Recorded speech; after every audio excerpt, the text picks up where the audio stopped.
Wait, you have a TV? No. I just like to read the TV guide. Read the TV guide. You don't need a TV. Television addict! Television addict! Television addict! Hey everybody, welcome to TV Guidance Counselor. I am Ken Reed, your TV Guidance Counselor. You know me, you love me. You probably don't. And you may not know me very well, and you may not love me, but it felt like I should say that. And if I say it enough, it'll come true. That's my new mantra for 2021. It's actually not at all. I'm just talking absolute nonsense. Speaking of not absolute nonsense, we have a brand new episode this week, and my guest is fantastic. My guest is Tom DeTrinis. He is sort of a Renaissance man, does everything. He's a director, an actor, a really good dude. Had a great time talking to him. He's also actually an amazing chef, which somehow we didn't mention in this episode, which is kind of a shame, but I hope to make it out to Los Angeles at some point again before I pass away. Not that I'm planning on doing that anytime soon. And, I would like Tom to cook for me. But Tom's been doing a bunch of plays. He just had a virtual premiere that was last month, but he's always doing new stuff. So go to detrinis.com, DETRINIS, DETRINIS.com, and he'll have all the new shows he's working on. He's constantly working on new stuff. And if you're still in lockdown, you can watch the stuff virtually, and it's really great and smart and fun, and you will not be disappointed. So definitely check that out. I'll also put up links to that on tvguidancecounselor.com and all the social media. Speaking of which, you can find me on social media at TV Guidance or at Kenneth W. Reed, R-E-I-D. You can email me at tvguidancecounselor@gmail.com or ken@ikenreed.com. Let me know how you're doing. I hope you're doing okay. We're getting there. We're making it through this year. Things are looking up, guys. It's tough, but we're doing it. If you have guest suggestions for the show, every single person you recommend or ask for me to get on the show, assuming they're alive, I attempt to get them on the show with varying degrees of success. Also, for the people who give to the Patreon, thank you so much. Patreon.com/TV Guidance Counselor. You cover all my costs for the show, so at least I don't lose money on the show, which I would probably do anyway. In fact, I did do. Now that we are on to year 8 of the show and a full year of not doing the show in person. So this has been a change, but hopefully in some respects, one for the better. We've gotten a lot of fun episodes in the last year and a lot of people who I really loved talking to or catching up with. And I love hearing from you guys, as you know, as I just said. So again, please get in touch. It is amazing to me that anyone listens to this show. And so I always love hearing from you guys. And I've made so many new friends and acquaintances, and I feel like I know you guys. I worry about you. Check in. That's what I'm saying. Anyway, on to this week's episode. This is a fun one. So please sit back, relax, and enjoy this week's episode of TV Guidance Counselor with my guest, Tom DeTrinis. TV is my friend, and it has been always there for me in time of need. Live via satellite from sunny yet locked down Los Angeles, Tom DeTrinis. How are you? Hello, Ken. Thank you for having me on this show. I'm very excited to have you. You were, before we were recording, you were expressing how excited and delighted you were to look through this TV guide. So excited. When you asked which TV guide I wanted, I immediately went to this year that we're choosing because I distinctly remember there was I grew up on Long Island, and there was this really bad snowstorm at that time. And I just remember being caught inside and like having to look at the TV guide all the time. I mean, there's other reasons why I loved looking at the TV guide, which we can get into later. But I was just so excited. And it was actually really fun to look through this. And it was also amazing to me how similar some things are still. Yeah. Like a lot of the ads, I'm like, I still see those ads. They have not changed. They have not changed their ads. Yeah. Oh, the crazy thing is, so we're looking at February 22nd to 20th, 1997, I believe. Yes. And with a glorious photo of Chuck Norris on the cover with his action jeans. Not be better. Yep. It is full crotchy Chuck Norris right on the cover. And it says Chuck kicks butt. Which it's rare you see a national magazine with the word "butt" exclamation point on the cover. Absolutely, yes. And I think America is worse off for it. This is actually the reason we are why we are here as we are here, because of this particular TV Guide cover. Yes. If Time magazine just said "butt" more often, we would have been a lot better off. We could have been a lot better off. But this was an interesting sort of transitional time in that, and I'll bore you to tears here, but TV Guide previously, like the vast majority of their ads were cigarette ads. And for brands that I swear to God, I've seen so many TV Guides, and this isn't true, but it feels like it is. I've never seen the same brand twice. Like there are cigarette ads, cigarette brands I've never heard of in my life. This one on the back cover has a ad for a cigarette brand I've never heard of, if not for TV Guide, called Basic. What? Yeah, it's on the back cover here, and their slogan was "Keep it basic."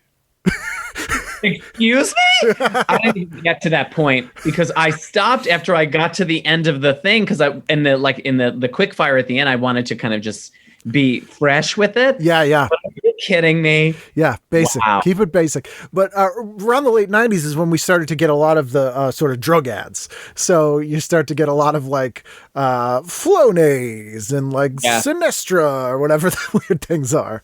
And those are the ones that I'm looking at, that I'm like, they are the same in 2020. They look the same. Mm-hmm. They have the same messaging. Nothing has changed. Nothing has developed.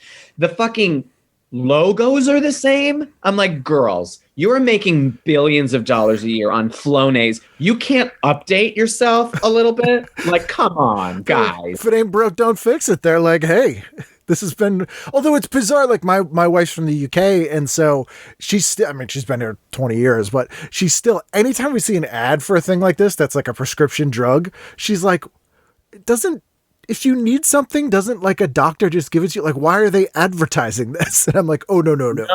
No, honey. No, I'm sorry. They've been trying to they are making money off us from jump, and that's why we don't just have a doctor tell us what we need. Yeah, because that's not how this country was built. It didn't really occur to me, and this will sound stupid, how insane it is in concept for a person to go into their doctor's office and demand a specific medication.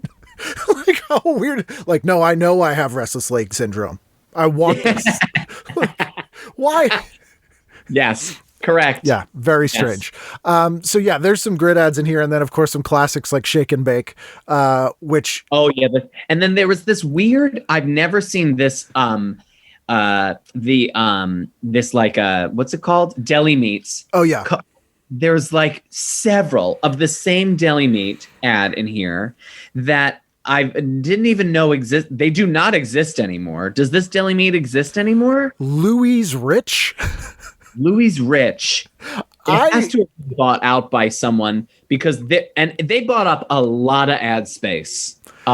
There is so much in here about meats. Yes, which is maybe why they're not around anymore. Maybe they put all their budget into this one issue, hoping it would save their company. Which, hey, I'd watch that movie.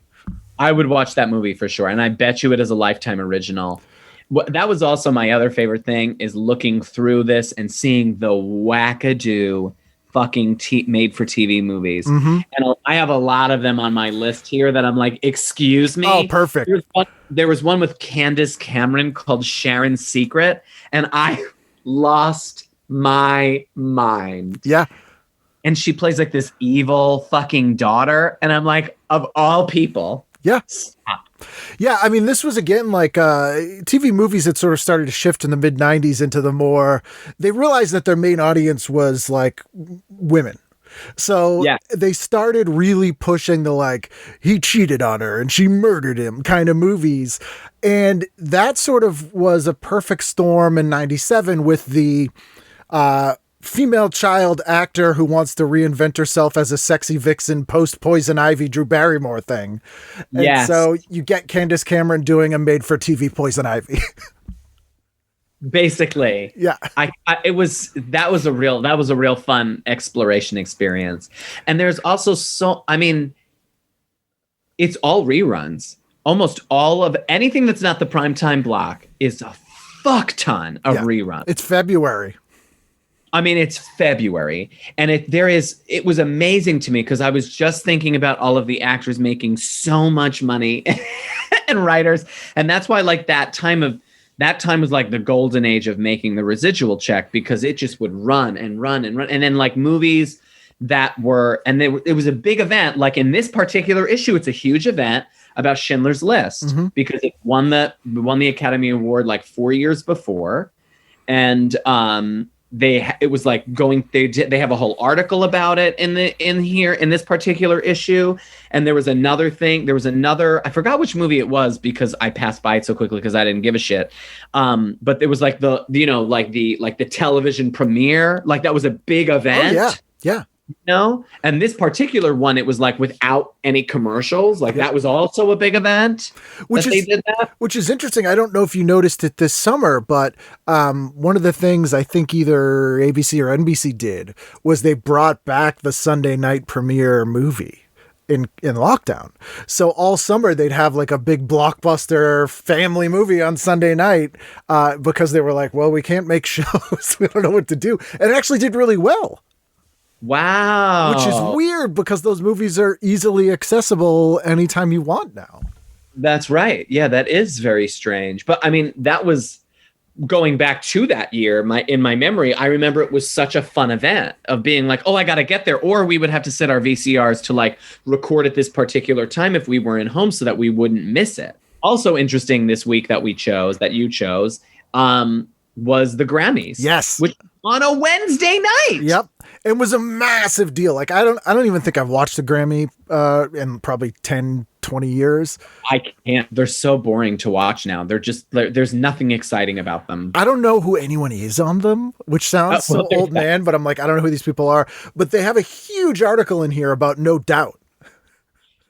Huge article. And she looks so young. And then there's there's a bunch of country artists that they list in there. Mm-hmm. I also wanted to point out one of my favorite things in the world was that LeeAnn Rhymes this is her debut album.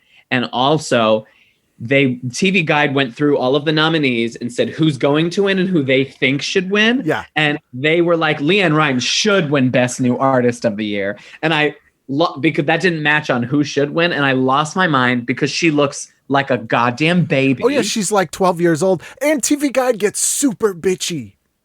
Yeah, super bitchy. Yeah, super bitchy. I want to point out the biggest thing that I took away from this particular issue was the article about Ellen. Yes, there's an Ellen article in here, basically forcing her out of the closet, and it is mean and it is nasty. And it was amazing to look at. I love that. I mean, you didn't know that this was the one that was going to have this information. No. Because then I went online and I had to look up when did she come out? And it was in April of 97. Mm-hmm. So we're talking 2 fucking months before that event happened, which means, by the way, if you think about it, they already had filmed that episode. So I had Tracy Newman on who wrote that episode.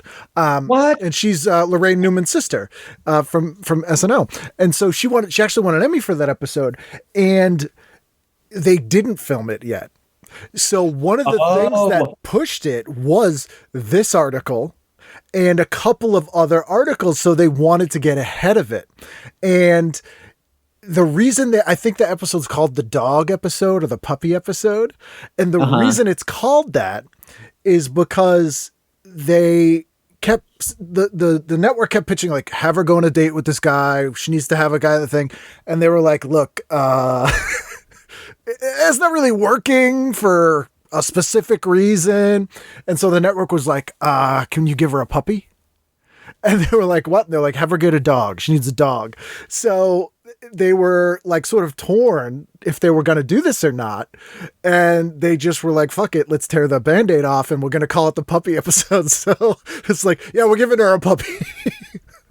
So that it was almost in a way to kind of like cover up what they were doing so that people wouldn't know it was coming. Yeah. Yeah.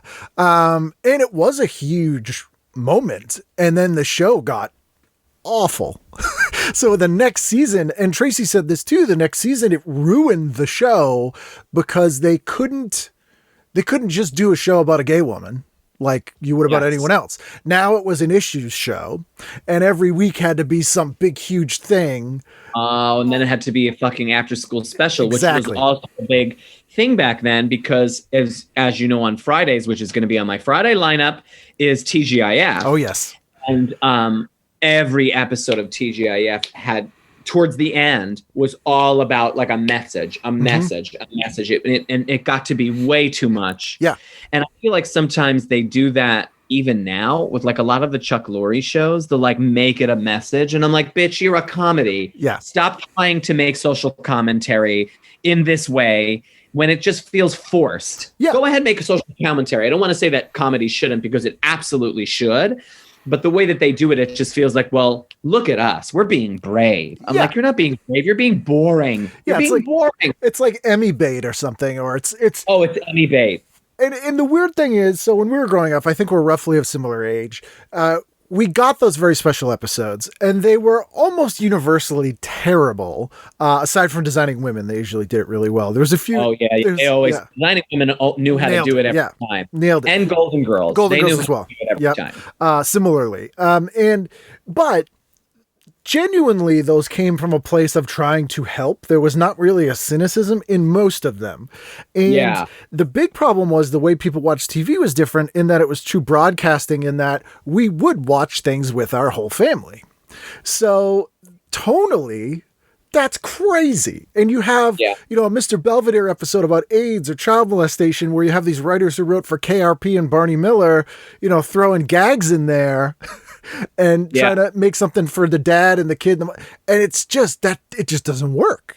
No, because there is no synergy, because they're trying to fire at every cylinder. Yeah. Which also goes to, in the film, when they make films and they're trying to do those 4-quadrant films that hits everything. And a lot of the times when they like specifically gun for that, it fails miserably. It's only when it just happens by accident, because they're working on like actually making something interesting, I find, in my experience, and in my opinion, that it actually does hit those 4 quadrants, not when they're like, it needs to. And that's when it's into like, fucking trash movies. Like, I can't even think of an example. Well, like a movie like Crash, the one that won the Oscar. It's like, looking back at it now, which I didn't care for too much when it came out, but everyone was like, oh my God, this movie. And then you look at it and you're like, this is basically like Oscars by number. Like, it has no soul kind of movie. Yes. And I always say this with stand-up too, and I was in bands, which I actually I'm going to mention in a minute, speaking of No Doubt.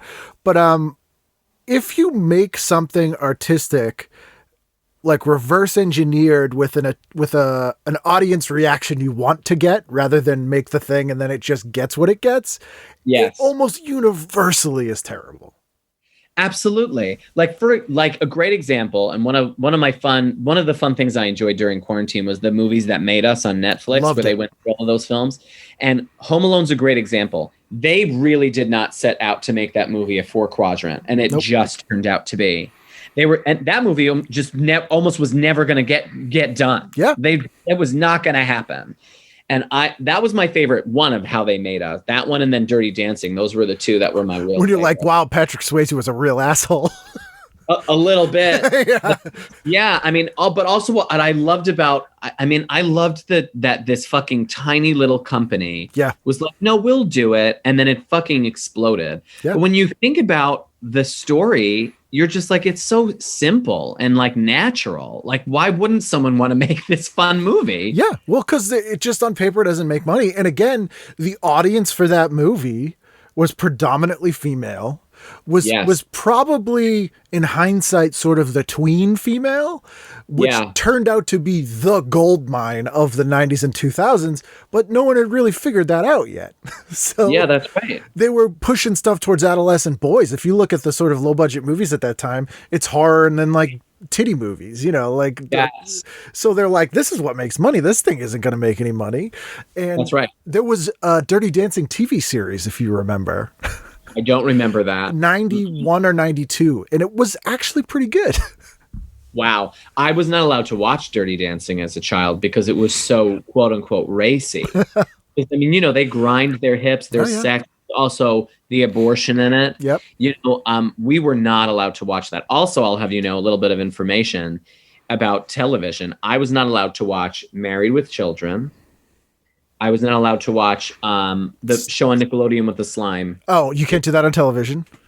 Not allowed. Not allowed to watch The Simpsons. Mm-hmm. Not allowed to watch King of the Hill. MTV. Like, we were not.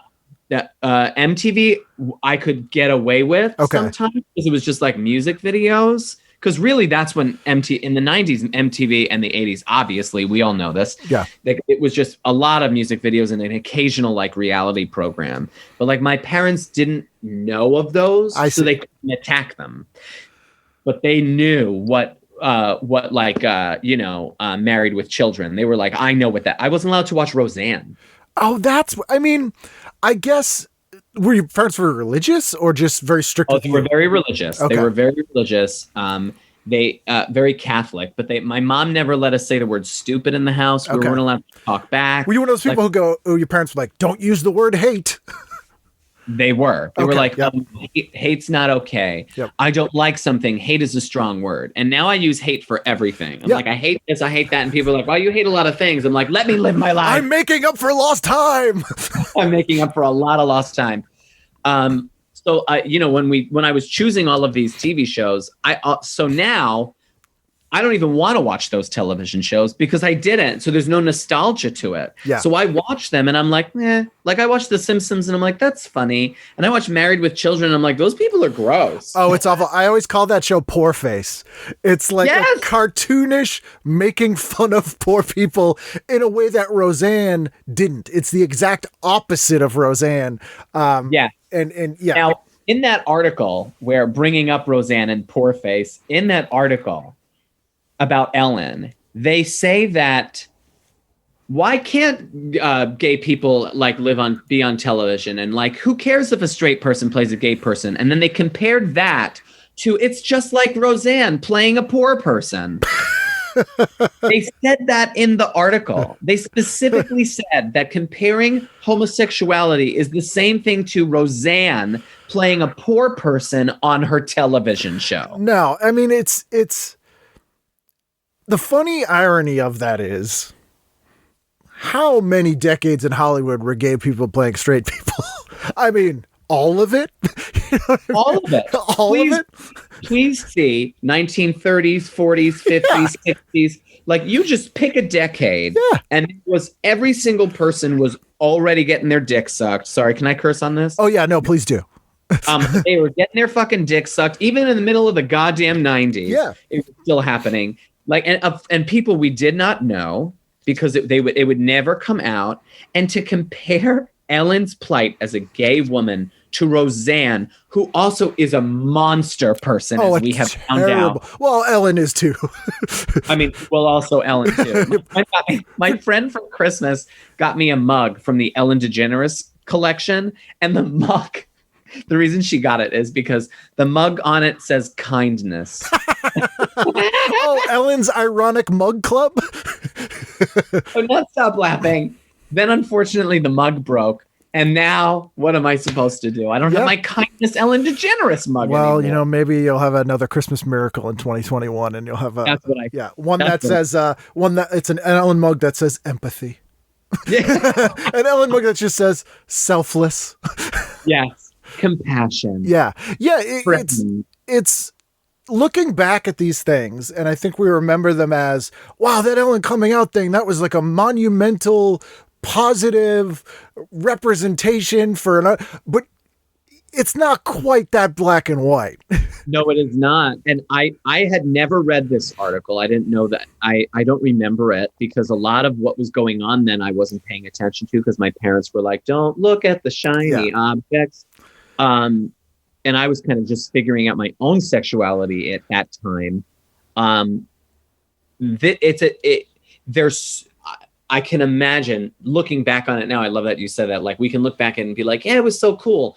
It was probably the hardest thing that she ever had to do. Yeah. And it was not met with, and I have a feeling, and this is not to justify why she's mean to people, but it sure does make you think this is kind of how it happened a little bit, because she had to harden up pretty rough for this kind of onslaught of bullshit. Yep. Like if I was Ellen reading this, also this article trashes her television show. It really does. It's not funny, and says that it's a waste, and says that it used to be funny and now it's just trash. I mean, like, it is downright evil, the way that this person writes it. And to be the artist who reads that, it must, and I really hope she didn't. And I hope that they kept it far away from her, because it would have ruined me. It would have ruined. I mean, I get upset for months about a YouTube comment, and we're looking at TV Guide, and at this time especially, it was literally the #1 most published magazine in the world, the most copies of anything written every week in the world, and everybody's looking at it like that. So yeah, I mean, it makes perfect sense, and when you're sort of forced to do a thing like coming out, or you're forced to take your art that you do and make it a certain way because of something going on in your real life, private or public, whatever it is, there's some resentment there, because there's an artist and the art being separated. And it's just a weird thing to do. And we also at this time had the phenomenon of stand-ups, who are crazy people generally, being given these platforms, and certain producers realized that the formula was get a stand-up who's out of their fucking mind. Yes. Indulge them however they want, because we're going to make tons of money, and we'll just burn them out. And it happened with Grace Under Fire and Cybill and Cosby and Roseanne. But like on this show, I've had writers and various people worked on that show. And one of them said to me, he goes, Ken, the things she did to people who worked on that show were literally criminal. Because she was just, and I have friends who are on moonlighting, and one of my friends, the first day he gets on set, he's never met Cybill Shepherd, and he sees her walking to the set, that she's walking from her trailer and he's walking from his, and he's like, oh, it's great to meet you. I'm so happy to be on the show. I caught the episode last night and you were just so good in it. And she goes, don't compliment me again, or there's going to be a problem. Which, if someone said that to me, I would clearly think they were kidding. Oh, I would laugh. Yeah. I would laugh in your face. Which is what he did. And then he complimented her. She freaked out, told you, I told you not to do that, started crying, locked herself in her trailer. No shooting that day. So it's just like, I mean, you have unstable people that you're just feeding with yes men and weird indulgences. And, and that was also a factor at Ellen. So, it's weird because I think she's always probably been a rough person, and I think it just kind of got worse and worse and worse.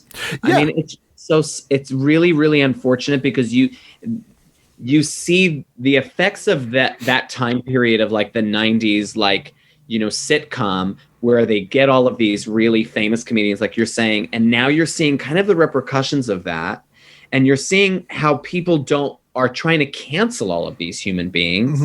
You're also seeing in Hollywood a really big shift, I'm noticing, because I was an assistant for a very long time. And I was an assistant to people in the 90s who were like making money. And they were very powerful. And they are so mean. Yeah. They are nasty motherfuckers. And they like they put it all onto us. So when I was in my 20s, and we were working as assistants, all of us were shit on, because their bosses lived through this life of being like, look at us, motherfucker. And at that point, when I was in, like, what was that, like 10 something, almost 10 years ago or so, or a little bit more, like those people were really running the business. Yeah. Because they were in their 50s, they were in their like late 50s, early 60s, and they were all at the top. All of them were at the top. No one was above them. So they were like raining down shit. And I think our generation was like, no more of this. We don't need this. Movement came, and that's how all of it came out. And now, if you are an asshole like that, you are found out. Yep. And I'm glad that that's happening, because it's unacceptable. You cannot be, entertainment is not something you're just, like you just have to do. Yeah. You were making a choice to work in the entertainment industry. You don't get to make that choice and be a shit monster. Yeah. Like, you don't. I mean, I think there was a weird sort of hazing too. There were people who were like, I'm going to dish it out as good as I got it. And I'm helping you in some weird way that way, like toughen you up for this business. But it's like, the reason you feel like people need to be toughened up is because of people like you perpetuating this stuff. And the other thing is, and I think this is a good unintentional result of the fact that Hollywood and especially the television industry has sort of completely dissolved in a lot of ways, is that nobody is a linchpin money printing machine for any company right now because it doesn't exist. You can't have that. So as a result, you can't have these people where they're like, we can't piss them off or we'll all be fine. Like there's no one in that sort of lodestone position or keystone. There's only one. And unfortunately, she's no longer part of the machine. And that's Shonda Rhimes. Yeah. She was the only one who was minting money. And then they fucked that up. Mm-hmm. And because, they all go to Netflix, right? And they all make this shit. But like Netflix is like, well, it's like, it's not like they have to worry about ad dollars. Right. Their business model's totally different. Like, and I'm sure you know this as well, but I always like to bring it up for the listeners because it's insane in that Netflix, the best possible scenario for a Netflix show is that nobody who has Netflix currently watches that show. It's all new subscribers who want to see that. They sign up for this $10 a month to watch this one thing, and then they forget about it and they still get charged $10 a month. So if everybody who currently subscribes to Netflix watches the show, that's not a hit. It's only a hit if it brings on new people because that's their business model. So that's why you have shows that are very popular that are still only 1 or 2 seasons, because after 2 seasons, it's not pulling new people in. It's not making money. Which makes sense in that way, but is the complete antithesis of the way television's worked. That's right. Correct. Yeah. I mean, it's something like 80% of the United States of America has a subscription to Netflix. Mm-hmm. 80%. And only 4 logins. Took me a second to get that. I was like, what? Oh, yeah. And only 4 logins for 80% of America. Yeah. They all share. True. Yeah. Like, that also, they're not interested really anymore in the American market. No. They're interested in the international market because those countries, they're not as saturated with Netflix. And so like, they don't care about us anymore. Yeah. Well, they don't need to. Like, we're done. You guys will keep doing what you're doing. You're going to watch and like, you're going to pay your money and it's going to be fine. It's the business model of basically $20 or less a month. Most people don't notice for a reoccurring charge. So once you get them, you're good. And cable sort of lost that vision and that they just kept getting bigger and bigger and bigger bills. And it was like, hey man, I know you want $150 a month, but if you went to 20, you'd keep this person so much longer and you'd make more money. And it's sort of a long game. Yes. And I think that is really something I think a lot about because as an actor, as a director, as a producer, as a writer, whatever the fuck I am, I think a lot about where we're going. And I'm a little upset because I'm this is my warning, listeners. This is my warning that when we had cable and it was just cable before all of these streaming services, you're right. It was going up to like $200 something a month, right? If you wanted all of the channels, it was like $200 to $300 a month and it got insane. So Netflix comes along and is like, look at this cheap subscription that we've got. And it takes away it takes away those people. Now, what we're seeing is that every platform has their own shit, which adds up to what? You're rebuilding cable. $200 a month again. Yep. Because you've got Peacock and you've got HBO Max and you've got Showtime and you've got Netflix and you've got Hulu and you've got Amazon. You add all of those things together, plus your internet service. Tell me how much your bill is. Yeah. But they're paying all of the creatives a fraction. Yes, exactly. They're not a big company, so they can't bundle that investment money. And they've essentially become television IKEA in that you have to assemble your own cable network at home with all these parts from different places. And it's low cost, but also, they're making it cheap in a different country. That's right. And I do know that these prices will go up, and we will be back to the $200 for all the premium channels as we were before. But you'll notice all of your writers and your directors and your actors are making the price of internet TV, not of network television. Because it's all the same now. Because it's all the same now, and that's where you're going to start seeing strikes. Yeah. We're going to get to a point, because it's every time we come to a negotiating table, the strike almost happens. But wait until like the terrestrial quote unquote television disappears, which will happen in about 5 years. And then there's going to be massive issues because people are going to be like, you guys are making the same amount of money, but we're making a fraction. What the fuck? Where is this disconnect? Yeah. And you have nothing without us. You literally have nothing. Nothing without us. Yeah. Because the residual contract is gone. So like making all that money in syndication is over. And that's why there was this big debate with SAG. I'm sorry if this is boring. No, this is fascinating. There was this big debate with SAG this year about approving the contract or not. And I approved it because I believed that syndication is dead. It's not going to exist anymore. Where are you going to syndicate it? Where are you going to syndicate it? Idiots? And so like these people were like, no, don't vote it in. What about syndication? I'm like, girl, if you don't see the writing on the wall, then you're a fucking idiot. Yeah. If you don't see that is disappearing and we have to look forward and we have to at least get gains in the like internet residuals so that in another 3 years we can be like double that. Yeah. Fucking triple that. Well, so that we can have a leg to stand on. Oh, yeah. I mean, the thing that fascinates me is, and to your point, this year, 97 in the 90s, that sort of golden age of like, you get one TV show that lasts more than 3 seasons, you're set for life. That was actually a really small period of time because it was after the 70s when everybody got fucked and all the people from like Happy Days who have had on this show and have zero money from it, zero money from syndication, zero money from merchandising, Brady Bunch, Gilligan's Island, they made nothing they made the money they made when they made the show and that's it. So all that stuff made new contracts in the 80s. And then by the time the 2000s came around, syndication didn't matter anymore. So you had this like 20-year period where people were like, set. I'm getting paid, just money coming out of everywhere because I'm getting syndication money to make up for these people getting screwed. I'm getting local syndication and cable syndication. I'm getting, home video, because they just hadn't figured out how to whittle it down yet. So, I think you will probably have something similar again. That's not quite the same thing, but then there'll be another 20-year period until the next, and it kind of goes in waves like that. Yeah, it does. Yeah. Because I think the market kind of is dictating, like the consumer dictates, and know that you as the consumer actually have the most power. Yeah. So you as the consumer, if we all gathered together and were like, fuck you, Netflix, and we all backed away from Netflix, they would have to do something, That's why Netflix exists, because we all backed away from cable and we were like, give me something better. Mm-hmm. And they gave us something better.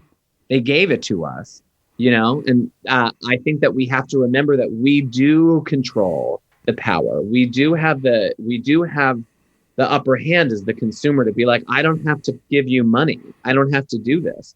I mean, perfect example is Quibi. He was like, this is going to work, bitch. And we were all like, no, it's fucking not. Only if it was free. And then it established itself. And then after it was free, they started charging. He should have started from the jump with ads for free for at least 2 or 3 years so that he could gain the interest in it. It's the drug dealer model. Yeah. There you go. First one's free, and now you hook them. First one's free. Yep. So we'll dive in a sec here to the listings. I just wanted to mention that the No Doubt thing from 97, this is right when they broke. Yes. Oh, it's going back. And my favorite thing is it has quotes in here from them, but it lists their ages. So they're like, Tom DeMont, 28. And at this time, I was in a punk rock band in Boston, and I used to go to all these punk rock shows. And so I saw No Doubt open for this band called the Voodoo Glow Skulls, who were like a Mexican ska band, and at a place called Ska was very big back huge then. at a club that was owned by Aerosmith called Mamakin, and. And so because I was like, I could hang out and like talk to the bands and stuff. And I remember No Doubt seeming old's not the right word, but they were like adults, they were really mature adult. They were like a band of adults. And I'm like 28. You know? 28. Yeah. Those adults. So it just that shocked me. I had to like reread it a couple times. It's like, whoa, that's very weird. Wow. I mean, they do look like children in those pictures. They look younger than 28 to me. When I saw them, I'm like, look, these fucking teenagers. 28. Wow. Yeah. I also did find it. They asked celebrities their favorite song of the year in here, which. Yes, I saw that. Yeah, that was kind of fun. And let's see, Jonathan. And then there was right after that, they have a few different musicians with their favorite recipes. And I really need to point out Kenny Rogers' garden pasta salad. Mm-hmm. And Donna Lewis's broiled salmon with dill cream cheese. Mm-hmm. And they give you the recipe and a little bit about why they love it. And Kenny Rogers tells a story in his article about his fucking pasta salad, about the time he went to his own restaurant in Atlanta and how they looked at the wall and they looked at him and the worker was like, "Do I charge you?" I feel like all of these recipes, these people have never made or eaten. No. I highly doubt Kenny Rogers is like, yeah, give me that garden vegetable pasta salad. What recipe best represents me? This is it. This is it. And then a dill cream cheese with broiled salmon, Donna Lewis? Come on, lady. What is that? I have to just say that hot cream cheese is an abomination. And I know that people love their crab rangoons, which also breaks the cheese and fish rule, which is just wrong. And I love cream cheese, but hot cream cheese is wrong. Hey, you know what? I am not a fan of cheese really at all. So, yes, look at your face, the utter shock. Yes, I'm not the biggest fan of cheese. So I'm okay with your statement right there. I'm very okay with your statement because I think that it's kind of gross. Yeah. It's kind of. Yeah. And then there's an interesting article in here too. It says Howard Stern plus Disney. Yes. Because I forgot this. Howard Stern. So the E! Network, and I've talked about this in a previous episode recently, first started, and you may or may not know this, just showing movie trailers. That was it. Because they went, MTV, when it first started, the sort of brilliant idea about MTV was these videos are free. They're promotional items. So we get this content for nothing. So someone said, why don't we do the same thing with movies? And we'll just show movie trailers all day. And so then they started to have programming built around it, and much like MTV, and people hosting the trailers. And then they went into stuff like Talk Soup, which was just recycling other clips and that sort of thing. So then they started airing every night Howard Stern. So they just went into his radio show with a camera and filmed the radio show. And every night at 11, it was an hour of the radio show on TV. And it was the number one show on E! It was massive. What? Massive. Wow. And it, again, cost them almost nothing because they're literally just filming a thing that's already happening anyway. Yes, right. So this article is about Disney had just purchased E! Yes. And they're wondering how that will work out for Stern. Because they're like Disney, but it's like, no one cared. Disney's like, we're a company, we're evil, we make money. Who cares? 100%. I mean, that's really around that time too, is when Disney got into Broadway, because Disney got into Broadway in 1998 with Lion King. Oh, excuse me. No, sorry. I take that back. They did Beauty and the Beast first. Beauty and the Beast was their like first kind of like, is this going to work out? And then they did Lion King, which won them their Tony in 1998. And thusly forward, Disney started to commercialize Broadway to a place where it was like death and destruction, in my opinion. Yeah, no, I agree. I mean, that also goes right with the Disneyfication of Times Square in general. Yeah, that's right. You know, and it's not a surprise that they started to gobble up other networks that were like, I don't care what's on there. You're going to make me money. Yeah. Yeah. I mean, it, the maybe the worst, the second or third worst thing Bill Clinton did was sign the 1996 Telecommunications Act. And I bring it up in this show often, but people don't generally know about it. And what it did was it deregulated all the corporations in media. So it used to be you could only own one radio station and one TV station in a town. You could only own so many radio stations, so many TV stations. You couldn't own billboard companies and the companies that get advertised. And all that went away in 1996, which is why you started to get all of these massive companies just gobbling everything up, and why you only have two companies that own every radio station and all these sorts of things. They also, that makes a lot of sense. Which now. is where you see the shift in 97. And you see Disney start to buy everything. And they also gave away the HD broadcast band for free to the networks, which the only senator who complained about it was John McCain. And weirdly, because you're like, this old man, how does he have this foresight? But he basically said, look, these airwaves belong to the people of the United States, and they have a huge amount of value.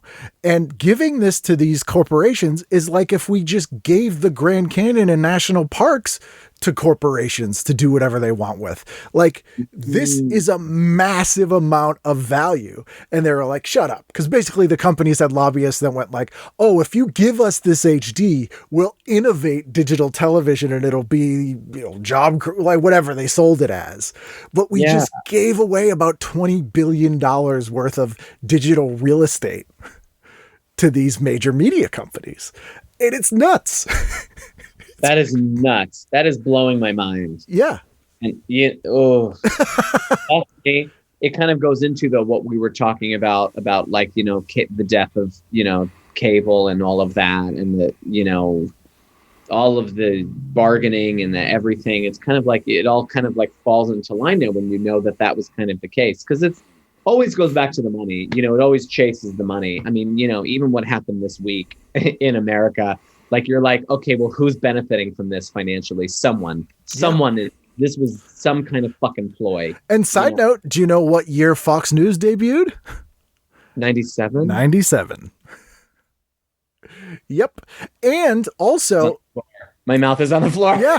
Also, as part of that Telecommunications Act, they deregulated what you could advertise on television, which included prescription drugs, which is why we see all of these drug ads in there all of a sudden. So it's this weird conflation of all these things.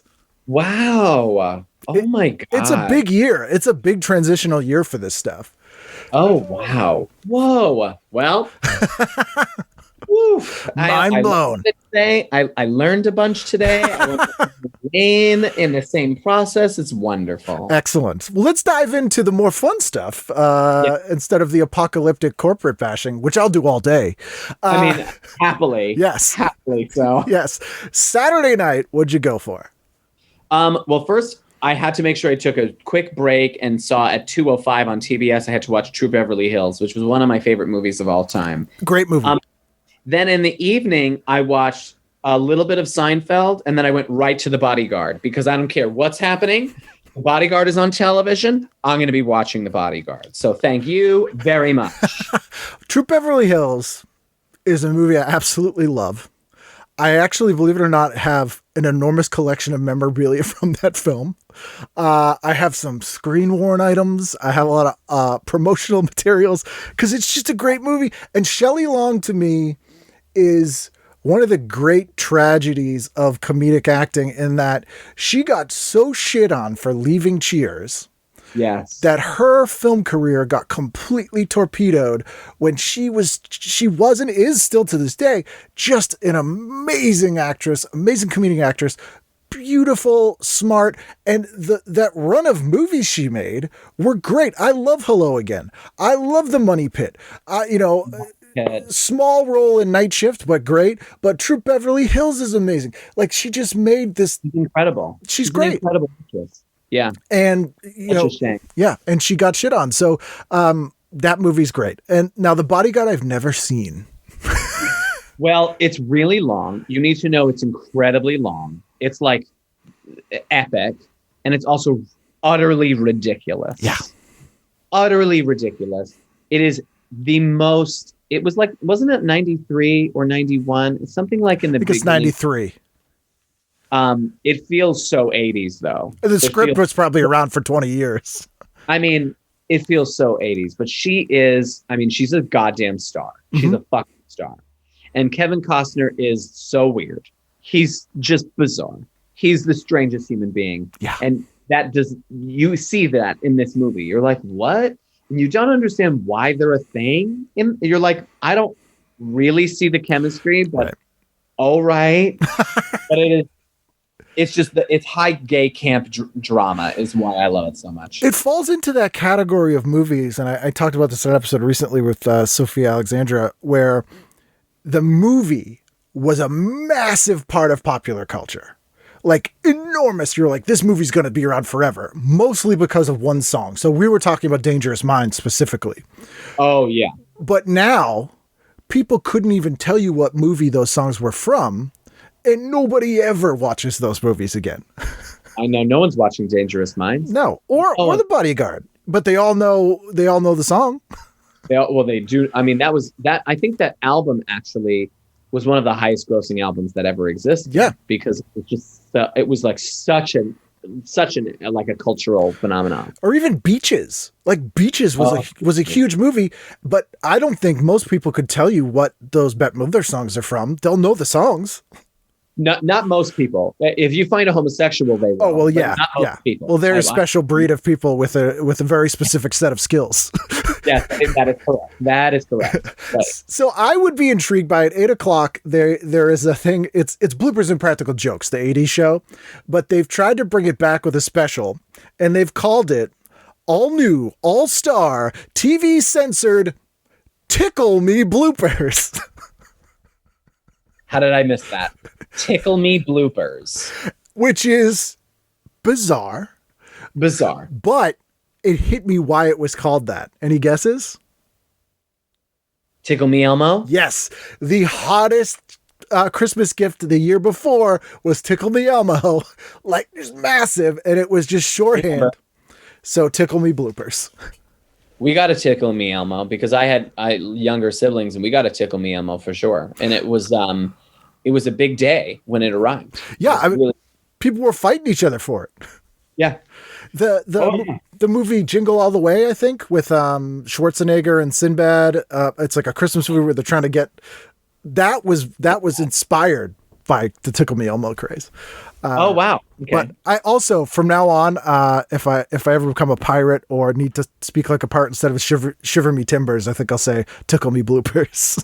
Tickle. If you don't, I'll be angry. Yes. Well, I will follow you.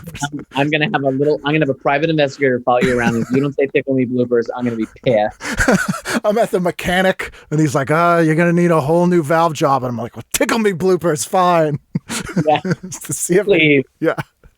Sunday night, what'd you do? Sunday night, I watched. No, it was a toss-up because I loved the television show Savannah because it was so sexy to me. And Jamie Luner, who I was in an acting class. Oh, are you? Yes, who is a delightful human being. Yeah. Incredibly kind. She's so lovely. She's a great actress as well. Actually, she's not just a CW dum-dum actress. I was so turned on by her, even though I was not. I was very gay at this point, but I was turned on by the way that she turned men on, and she was fucking some of the hottest dudes on that show. So I would watch Savannah secretly because I'd probably go and jack off after. But you and everyone else, but for different reasons. But I also really want to check out the 8 p.m. movie Volcano. Yes. Which was a made-for-TV movie. And I was like, are you kidding me? With this. Yeah. It was, so one thing about Savannah, it was very Tennessee Williams, like steamy, humid, like, yes. You know, people's shirts are like hanging off their shoulder, kind of messed up hair all the time. And Jamie Luner, I met, I'm a huge Just the 10 of Us fan. And she's a great comedic actress in that.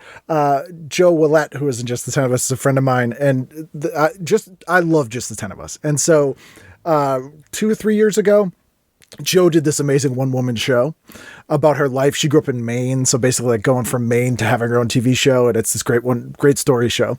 And we go to the opening night, and it's like me, my wife, my friend Maria, and the whole rest of the audience is the entire cast and crew of Just the 10 of Us.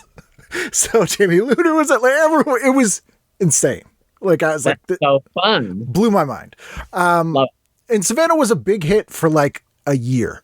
And then for only a year. It was a very short-lived kind of thing, and I'm glad that I saw it on there. It was like when I saw Savannah, I was like, "Is it the TV show?" I was like, "Am I wrong in that?" I was like, "Is it some weird movie? I don't know." But then I saw an ad for it a few pages down, and I was like, "Oh, good, it's what I think it is." And there's an ad that I think I'll post on the site so people can see it. But it's for Glade plugins, air fresheners. But I keep looking at it, and I'm like, "This is a tampon ad." And I keep looking at it and I'm like, it's a tampon. And it's not a tampon ad, but it's the most tampon ad looking, not a tampon ad I've ever seen. Correct.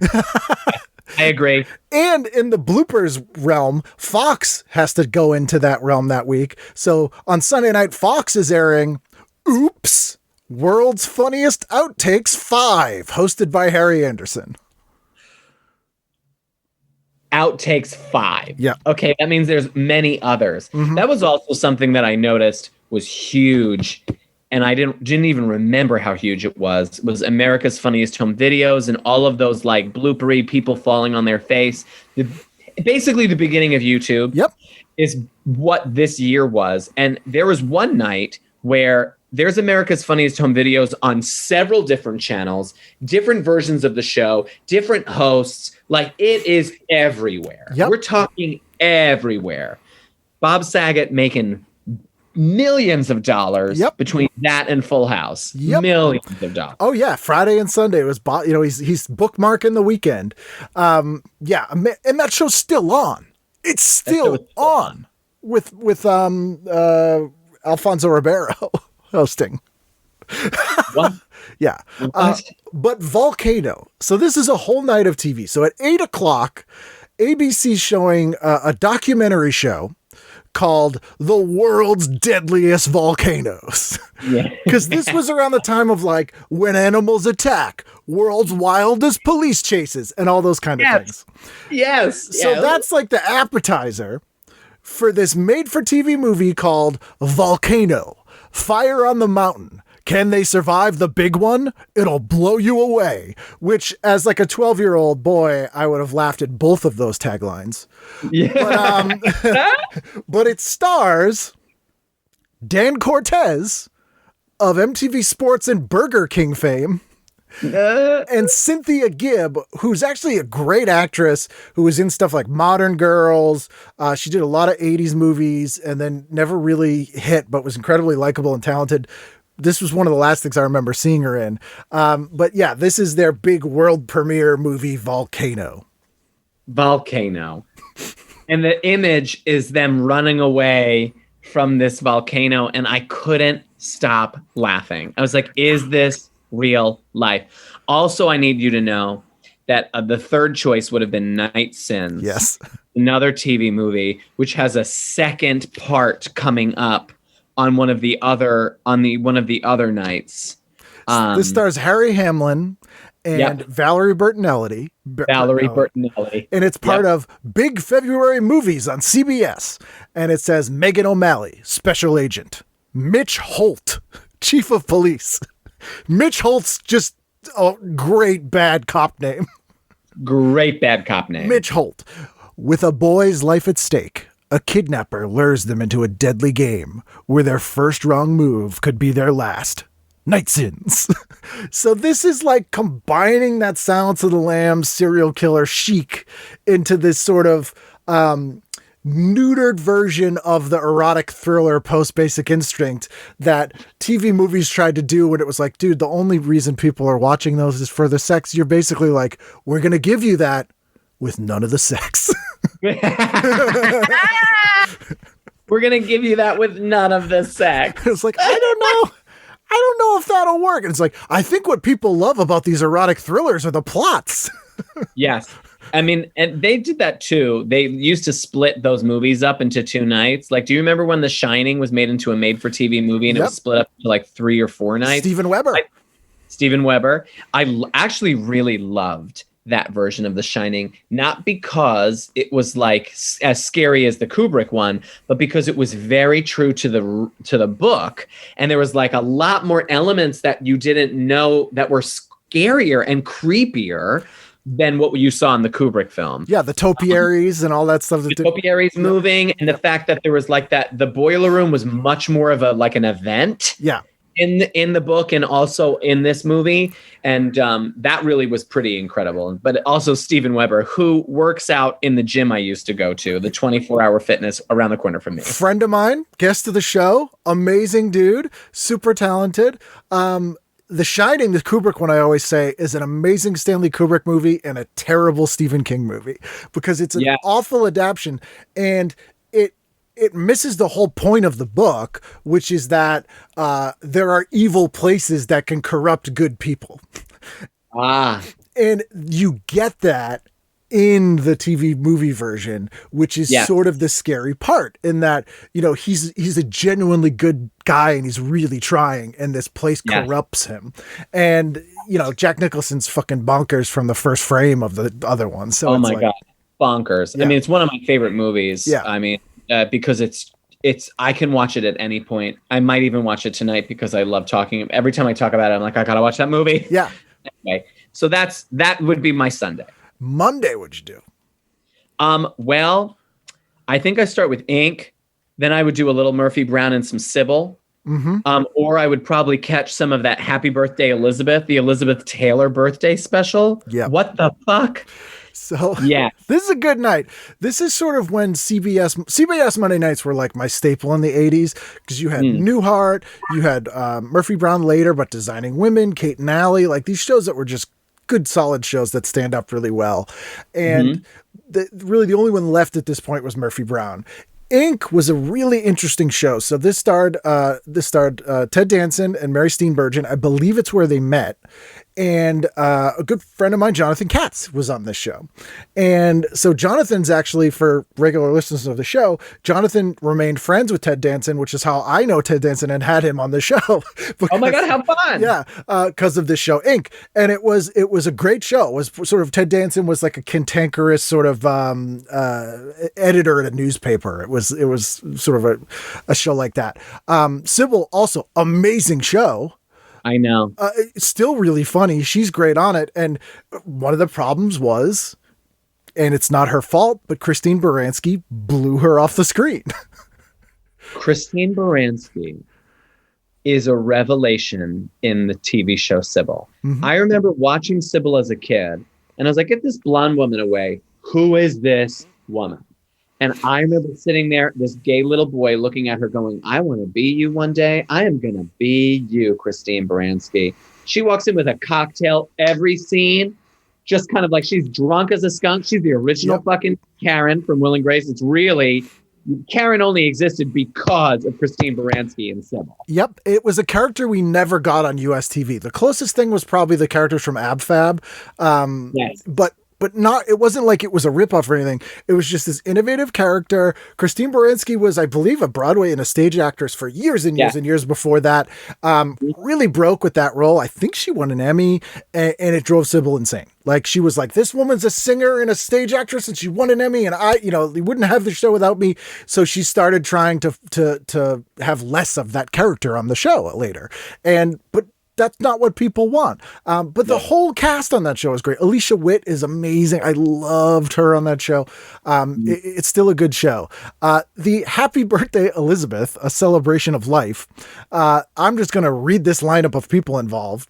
And it says, what do you give the woman who has everything? The coolest party in TV history. Drew Barrymore, Whoopi Goldberg, Arsenio Hall, Michael Jackson, Rosie O'Donnell, Paul Reiser, Roseanne, David Schwimmer, John Travolta, Kevin Bacon, Alec Baldwin, Carol Burnett, Cher, Harry Connick Jr., David Copperfield, Hugh Grant, Dennis Hopper, Patti LaBelle, Shirley MacLaine, Claudia Schiffer, Mira Sorvino, Rod Stewart, Lily Tomlin, and many more. And many more. Excuse me, and many more. And many more. And then the craziest thing, I don't know if you read the actual listing, but it says Elizabeth Taylor, who turned 65 on Friday, on February 27th, is honored at an AIDS benefit taped in Los Angeles the day before she was scheduled to enter the hospital for surgery on a brain tumor. So this was a show that was, which they don't advertise in the ad itself, but this was like an AIDS action benefit. because she was such a huge advocate for that. Yes. And was almost like it was a birthday celebration, but also sort of this like Irish wake vibe to it, because they're like, she's going to go have a brain tumor removed. And she ended up being okay, go for a couple of years. But I remember watching this at the time, and it had a weird vibe of people sort of toasting a dead person who's still alive. Yeah, right. How many more years did she last after this? At least like 5 or 6. I'm just gonna look really fast while you keep chatting. I think she made it till the 2000s. I think, and that night made it to the. She did. She died in 2011. Yeah. She did last a good while after that. But it has a weird vibe to it. There's also that night, I'm a huge magic nerd, and Lance Burton, who was a big Vegas magician, and he still does shows, does shows, very good magician, but he was always the classic, like, tuxedo, cane, like, very magician-y magician. And he was a massive moneymaker in Vegas, but never really translated to TV because he didn't really understand, I'm going to do this, gyrating to Peter Gabriel with my silk shirt open, David Copperfield stuff. And I'm not irreverent like Penn and Teller. And we hadn't gotten the David Blaine stuff yet. So he was really trying to reinvent himself. And so he does the Houdini Chinese water torture trick in this, the death tank. And he's not a stunt guy, and it doesn't work. I mean, the trick works. My God. Yeah. He doesn't die or anything, but he's just not that kind of like, I might die here. He's a tuxedo top hat comedian. I mean, magician. And I believe this is the only special he ever did. And again, oh, wow. Good magician, just wrong format. Yeah. There was also something that night called Dying to Belong, which looked like a really hilarious experience. This is a made-for-TV movie, yes. The cast of this movie. A sorority offers the bonds of a lifetime, but getting in could kill you. Starring Sarah Chalke, Mark Paul Gosselaar, and Hilary Swank. And Hilary Swank. Academy Award winning Hilary Swank in a movie called Dying to Belong about some co-eds. Yep. And Hilary Swank, I don't know if you noticed her credit under her name, The Next Karate Kid. That's right. Because she was not a thing, really. No. And I love that Mark Paul Gosselaar's credit is not Saved by the Bell. It's a date rape movie he starred in with the most tasteless title ever. She Cried No. And that was that classic sort of teen actor trying to reinvent himself. I live for it. I live for it. Yeah, they shot The Next Karate Kid here in Boston, and I, as a huge fan of television movies, I would go watch anything they would film. And I remember Hilary Swank making the most accurate, mean joke about herself that still haunts me to this day. Somebody told her she was pretty or something, and she goes, I look like Julia Roberts and John Malkovich. And I'm like, yeah, actually. Oh my God. That's exactly what you look like. That's so sad. It is, but it's not wrong. No, it's not. But to this day, that haunts me. Tuesday, what'd you do? Tuesday, well, I hit up some Alex Mack, which is on Nickelodeon, because I had to give that a chance. And then I did a jumping around. I did some Drew Carey because I really love the Drew Carey sitcom. Same. It was so fucking funny. A lot of that cast is so good. I would watch Home Improvement, even though I hate Tim Allen and everything that he stands for. But I loved all of those boys because I wanted to sleep with them. Caroline in the City, which is an incredible television show and was underrepresented. I remember watching that TV show and I was like, why are not more people talking about Caroline in the City? Malcolm Getz is a fucking genius. And then I probably would hit up the second night of Night Sins because it was showing on Tuesday. And that's going to be the good night, where all the good shit happens that second night. That's right. You want all that, they give you all exposition is night one. Night two is when all of the shit hits the fan. All the payoff. Also to what we were talking about earlier with all the when animals attack and all those things, there's a thing on Fox that night called When Disaster Strikes. Yes, there are so many of those. And then there's another show I feel like a day or so later about like the deadliest animals. Yep. Yeah, it's ridiculous. Caroline in the City is incredibly likable cast. I had a huge crush on her best friend that was in Cats. I forget the actress's name. A super New York-y show. Yes. I think it suffered from being very confusing over like, is this suddenly Susan? Is it Veronica's Closet? Is it Caroline in the City? All those shows, even though they're not similar, and even as someone who tried to pay attention at the time, it was really hard to tell the difference. It was, because it was very much Suddenly Susan. And I really did love Suddenly Susan because I had a big crush on that guy who was the Latin actor in that. Oh, Nestor something. Yeah. Oh, God, I wanted He's in The Dark Knight. He's in, yeah. Yep. Wanted to touch his body real. He plays Batman well in the first Tick series. And he has a very funny line that I quote to this day where they're trying to get like disguises for everybody. And he's like, Batman well, what size are you? And he goes, I'm Batman well sized. It's just so funny. Stupid. Yeah. And then there's also a scene in that episode where there's like a bar where all superheroes hang out. And the Tick goes in and Batman will goes, what's your MO? And he goes, my Mo? And then they just move on. Like they don't even go. It's very funny. Yeah.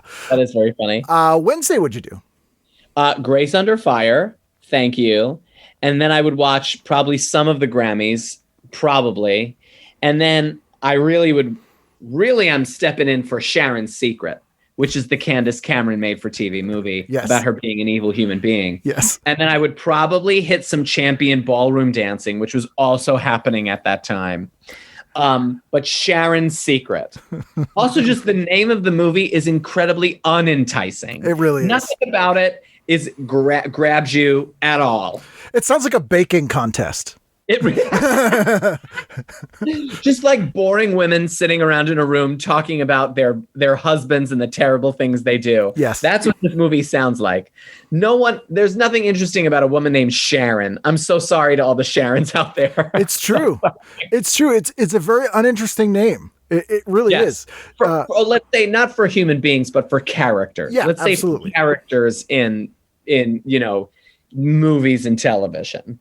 I'm trying to find the listing now for Sharon's Secret. Yeah, so I can read the Here, I'll try and find it too. Let's see. Sharon's Secret. We got it just like, and it popped up, and I'm like, is that a real movie? And oh no, that's Sister. Where are we here? Here it is.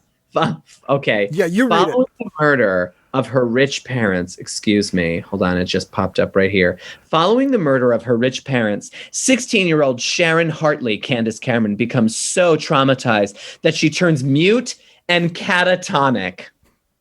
When she attacks a responding police officer during the investigation, Hartley quickly finds herself the main suspect. Assigned to the case, psychiatrist Laurel O'Connor, played by Mel Harris, must help the damaged girl regain her sanity. However, O'Connor comes to believe that Hartley is innocent, despite what the authorities and her boss, Eileen Kagan, believe. So someone went, hey, you know what are great? The Miracle Worker and the Bad Seed. Why don't we slam them together with a little bit of poison ivy on top, make it a little sexy, because we need a sexy miracle worker with a little murder in there. She becomes mute and catatonic. How about this? Now, it's going to sound crazy. Basic Instinct Miracle Worker. How about that? What do you think of this? They're all sitting in a room and they're all like, yeah, that works. Yeah. I mean, one made a ton of money, one won a bunch of awards, put them together. We can't go wrong. Nuts. Yeah. Absolutely insane. That's got to be on wait YouTube. to watch it. Yeah, I might watch that tonight myself. Thursday, there it is, The World's Most Dangerous Animals 3. There you go. I would probably hit up some Murder, She Wrote because it's a staple. Then I would hit some Suddenly Susan to some Seinfeld, and I'd catch a little bit of Tommy Boy because that movie was on TV. And then I would watch ER because my mom loved watching ER and I loved watching ER with my mom. So I would have a very basic human being kind of Thursday night because I enjoyed it. ER is a great show. Loved it at the time. As I've gotten to be an adult, I've realized there's a category of media that I now refer to as amazing work, never want to see it again. And that's ER. That's yes, I ER. would watch it. If you put it on and I was supposed, and you were like, hey, let's just like catch up on, let's go rewatch ER. I'd be like, no. Brutal. I watched it once. It's Brutal. not fun. It's not fun. No. Every episode, it like, Anthony Anderson looks like a sad puppy, just like distraught. Like, and fucking Maura Tierney also looks distraught every scene. And you're like, is anyone hopeful? Is there anything exciting going on in here? Someone might die at any time. But that interests me because as a writer and a creative person, it's usually with comedies, but all of us have a thing we used to watch with a parent, and we mostly watched them watch it, and then we tried to reverse engineer their reactions, sort of. So, like, I know they're laughing at that. Why is this funny? And then sort of try to dissect it. Were you doing that with ER, or was it just like wasn't that deep? No, it was because I knew my mom was enjoying it so much, and I'd watched her like get wrapped up in the emotion of it all, and like see her get so invested in the characters. And there was always like at the last 15 minutes, some crazy shit would happen. And I remember like, when Anthony Edwards' character did die, spoiler alert, it was like a big event on television because he had like this big cancer scare or whatever. And like, it was a quote unquote beautiful event of television. Cause it's like very serene, and he like goes into the afterlife or something, if I remember correctly, or they take him to the beach or something really like sappy and ridiculous. And I remember my mom crying, and I'm crying because my mom is crying. We're all crying. ER. Do you remember the one where, what was her name? Kelly, the one that was on Life Goes On, that was in ER later, Kelly something. Her character just gets straight up stabbed to death. Yes. Mm-hmm. She was on the show for a couple seasons, just like some nothing episode. One of the patients is psychotic, and in the middle of the episode, just fucking stabs her to death. Out of nowhere. Yeah. Mm-hmm. I'm glad it didn't get like Chicago Hope though, which I hated. I hated Chicago Hope. I thought it was so fucking terrible. But I mean, I did love Christine Lottie, but I hated Chicago Hope, and I loved ER. And I remember like getting into fights in school about it. Yeah. I was like, someone's like, I watched Chicago Hope. I'm like, you're an idiot. Yeah. What am I fighting about? The Coke and Pepsi of medical dramas. Literally the Coke and Pepsi of medical dramas. Someone's like, I don't know. I think Mandy Patinkin could kick George Clooney's ass. You're like, fuck no, he can't. And you know what? Fuck no, he can't. No, he absolutely can't. He cannot. No. Absolutely. And I don't think he'd even try. No. So that brings us to the final night of the week, Friday night. What'd you do? Of course, TGIF, Family Matters, Boy Meets World, and then this particular Friday was the Walt Disney World 25th anniversary special. Now, I would have happily watched that because I actually enjoy going to Disney World. I'm not a full Disney gay. Please do not come at me, people. That is an odd subgenre of gay, right? It is an odd subgenre of the gay community. I do not own Disney paraphernalia. I just enjoy a theme park. Yeah. And I enjoy going to a theme park. It's very fun. I like roller coasters. I enjoy it. So I probably would have watched that, and I probably would still watch that because they usually put on some kind of spectacle that's ridiculous. So that's what I would watch. So Family Matters that night is not a repeat. This is, I bring it up because this is one of the classic sitcom standard episodes that if a show goes more than 2 seasons, it's going to do this episode. And it's one where the cast goes on a game show. Yes. You gotta have that somewhere. The game show. They would go on a game show, or then eventually they'd go on a trip because they've made so much money that they need to do that, which is exactly what Blackish did in the last like season or 2. They like all went to Disney World, and I'm like, oh, you guys have reached that point where they care about you enough to travel the entire cast and crew to this location so that they can shoot something. To tie this up to where we were talking at the very beginning, do you know why they started doing those? To get people to go to the parks? Because Disney owned ABC. Because Disney owned ABC. And they said, we can do a 2-hour commercial for our amusement park and pay ourselves location fees. Yes. It's just this insane corporate synergy. I would sometimes watch those anniversaries mostly because in a pre-internet world, those were the only places we could see like footage of old stuff. Yes, that's Like, right. We might catch That's right. glimpse of some cool old thing. That's right. Yeah, that's right. So I would have watched that, but Millennium was on, which is a show I loved. Oh, I didn't watch that show. I It didn't was watch a spin-off of X-Files. It starred Lance Hendrickson, who was a serial killer profiler who worked for this shadowy organization called the Millennium Group, who we then find out is actually this like Hellfire Club death cult that are waiting for the apocalypse in the year 2000. It's really good. It's a show that probably was 10 years ahead of its time. Oh, I would say so, because like, what the hell? It was dark. Yeah. And it got canceled after its second season. They later wrapped up all the loose ends in an episode of X-Files. But a lot of people that went on to work for Buffy and a lot of the shows that sort of set the tone for that sort of thing in the 2000s worked on that second season. And there's an amazing episode that I always recommend to people who want to be writers, because it's a bottle episode. And it's a Christmas episode or Halloween episode. And Frank Black, who is the main character that Lance Henriksen plays, doesn't appear in this episode. It's these 5 demons sitting in a diner telling stories about times that Frank Black like fucked him over for 1 hour. And it's really great. It's really I'm gonna have good. to. Can you see any? Is that on any streaming? Yeah, I platform? believe both seasons are streaming. I think it's on Prime. And the first season's much more serial killery. It's much more Seven influenced and kind of, but it's good. The second season, it's just like bonkers bananas great. It's just crazy show. People hated it. Okay. Okay. Interesting. Yeah. So that is the week. And as you know, TV Guide is not just informative. It has opinions, sometimes very bitchy opinions. And it cheers and it jeers. And to wrap up, I'd like to read you the cheers and jeers of this week, February 22nd to 28th, 1997, and see if you agree or disagree with these cheers and jeers. Okay, great. So this is very rare. Very rare. This is an all cheers week. What? We have 4 cheers. Great. Okay. Almost never happens. So here we go. First cheers. Cheers to supernatural satires. We love the episode of The Simpsons that brought the X-Files agents Scully and Mulder to Springfield, and then basically talks about how they have all these episodes and they appear. And then they also, this is interesting. I did not plan this. We also enjoyed Mad TV's skit, which first of all, I hate the word skit, Suddenly Millennium, a dead-on spoof of the NBC sitcom Suddenly Susan, but with the supernatural Frank Black of Millennium assuming the Brooke Shields role.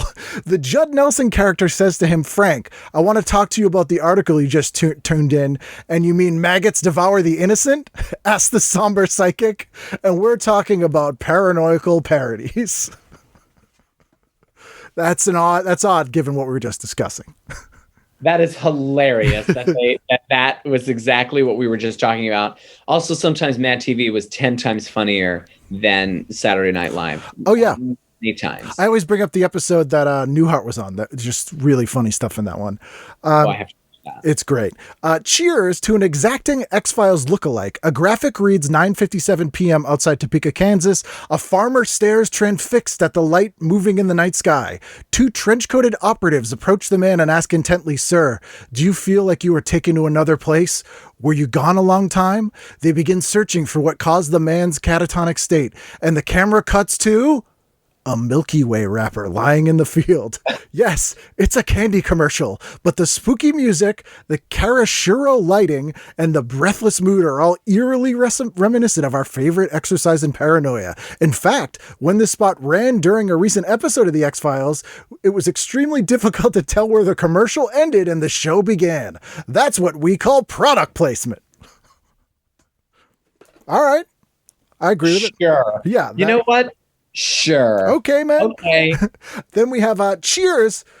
Again, this is something we brought up earlier. To the great performances. Bette Midler's Diva Las Vegas on HBO was deliciously Baroque, blend of music, choreography, body stage patter, costuming, and stage design. High burlesque. Elton John's More Subdued live in Rio. I've never heard Elton John referred to as More Subdued, so that tells you everything you need to know about that Bette Midler thing. On the Disney Channel, of all things, February 19th was also fun. And then actually says, everything looks subdued after Bette. She could upstage Liberace. She could upstage Liberace. Also, no, she cannot. No, let's be honest, you stupid idiots. It was just, she probably said some naughty jokes, and this old human being who's writing this Cheers and Jeers was like offended because she said, you know, like she mentioned a bulge in someone's She pants. grabbed her bosom and like pushed up her boobs and went That's like, right. whoa. And that was offensive. Whoa, Yeah. I can't handle it. And finally, wow, cheers to staying on the case. Geraldo Rivera's obsessive focus on the trials of O.J. Simpson paid off on the night the verdict in the civil trial of the former football great was announced. Rivera certainly made no secret of his own feelings. Quote, "My heart soars, my soul celebrates for the families of Ron and Nicole," he announced. But the rigor of the discourse on his CNBC special, which included experts like Alan Dershowitz and Christopher Darden, made it vastly more interesting than the oddly muted coverage on the networks. And then this, again, epic, never happens on the show, cheer within a cheer to a telling slip of the tongue. That night on ABC, anchor Peter Jennings went to great lengths to explain that the jury in the civil trial was deciding Simpson's liability, not his guilt. In conclusion, Jennings said, quote, "Mr. Guilty will be found liable in every instance." Oops. He called him Mr. Guilty instead of Mr. Simpson. Oh, wow. What a week. You chose quite an eventful week of 1997. I didn't even realize that was going on. Also, remember when Geraldo Rivera was a fucking thing? And thank God he's not a thing anymore, you fucking asshole. Yep. Dying of dumpster fire. He blocked me on Twitter when I pointed some things out about him. He's a fucking idiot, and he's a puppet. Yep. And I think that he should die a horrible death. Mm-hmm. No. But he was such a thing back then. Huge. Oh my God. Yeah, huge. And I forgot that the OJ thing was going on all at that time. It's just, speaking of a good television show, that was a really good television. Cuba Gooding Jr., I think was OJ, was he? Yeah. Oh my God, that was such a good television show. Yeah. What's her name? Sarah Paulson giving you the most amazing performance of Marcia Clark that you've ever seen. Yeah. I mean, it was pretty. I really enjoyed that Ryan Murphy show. That was Ryan Murphy, wasn't it? I think it was, yeah. So I don't always love his stuff, but that one was so good. Yeah, I feel like if Sarah Paulson was in it, it has to be Ryan Murphy. Yeah, correct. Yeah, it's like the deal that she has with him at this point. Yeah. Well, thank you so much. Is there anything that you're revisiting in lockdown, or like comfort shows, or anything you've been watching? I've gone back to 30 Rock a bunch of times. I've gone back to Happy Endings a bunch of times. I had never seen The Office, and I finally watched all of The Office, and I finally watched all of Parks and Rec, and I think Parks and Rec is actually funnier than The Office, to be honest with you. Happy Endings doesn't get talked enough about. Happy Endings was a great show. Happy Endings is so fucking funny. Yeah. It was ahead of its time, and that's why it got canceled too quickly. My friend Eliza's on that show, Eliza Coop. Oh, who is an actual genius. Yes. But if you want another flavor of that, then go watch Black Monday, which is created by the same creator, David Katz.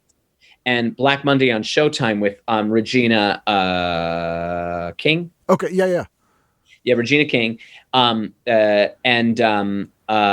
Don Cheadle and Casey Wilson and Andrew Reynolds. Oh, they're like Wall Street traders in the 80s, right? Yes. It's so funny. The first season, you're like, oh, this is funny. The second season, you're like, this is fucking bonkers funny. Yeah. It's written by the same guy. So I highly recommend, if anyone liked Happy Endings, go give that a try, because it's really fucking fun. Awesome. Well, thank you so much for doing this. It's been great talking to you. Oh my God, so much fun talking to you. This was a true treasure. So thank you.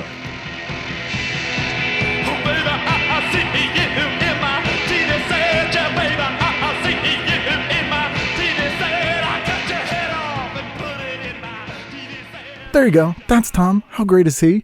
Go to his website, DeTrinis.com, which I feel like I could make a song, like a Cars for Kids-esque song, but I won't, because I don't want you to lose your mind with how my musical ability is just outstanding. And I would create a a melody that would stick in your head forever. And, you know, you would curse me for it. But go to his website, check out his newest plays, his newest stuff he's working on. As I said, he's always working on new stuff that's always great. And that's a site you want to bookmark or Google him. He's doing great stuff. And thanks to him for doing the show. I had a great time talking to him. And I'll have a great time talking to somebody else next week. So be here for a brand new edition of TV Guidance Counselor. Every single person was already getting their dick sucked. Sorry, can I curse on this?